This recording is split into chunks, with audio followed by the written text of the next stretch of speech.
Okay, we're here with Tony Meloto, the founder of Gawad Kalinga.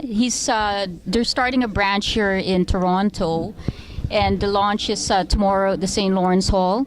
I just during the Q&A, you mentioned that some of the recipients they had been thieves or they were drunks, and do you think that this might be it's sort of strange to reward people who had bad character, and then you said that they became good people after because their dignity was restored. Yes. You think that this is a good way to rehabilitate petty criminals? Yes.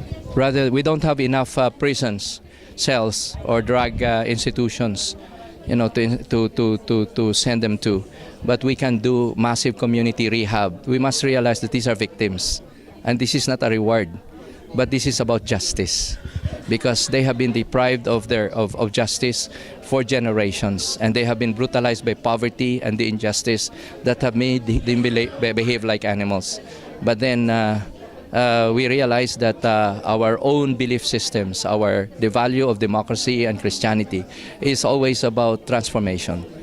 Okay, so you believe that helping them will actually change their character. And did they actually tell you what their past was like before they were helped? Yes. We deliberately went out to look for gang members when we started out, because they're a threat to our own families. And if we just become oblivious to them, then we will continue to just live in artificial bubbles of security. So we have to see the darkness out there and see the evil out there and say we should go there, and transform that environment. Okay, so gang members meaning what? You mean like they were actually violent? No, these are thieves, and these are akyat bahay. And so you realize that no one was born a criminal.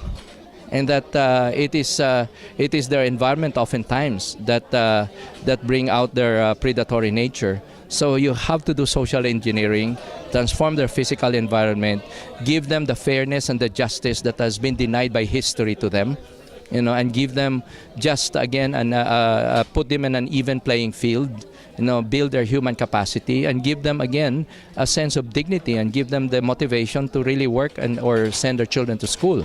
So, I mean, no one has provided us the right model, and that's why we're constantly in search for a better way of addressing poverty in our country.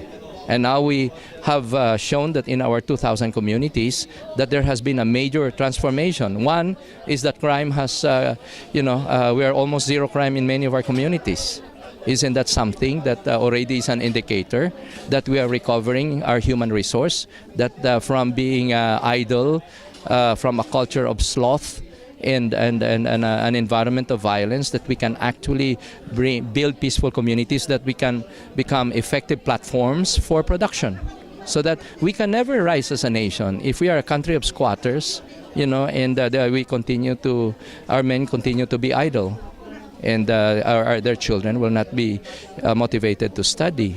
So I guess we're just following this path. We don't really have all the answers, but we see that we are able to see much better results than what others could present. That's why we want people, if you have a better idea, please share it with us or do it.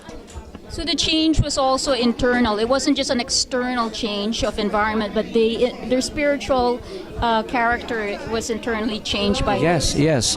When you start to build the right values in their community, when you start to see the value of work, when you see the value of caring and sharing, then these were not the values that were observed.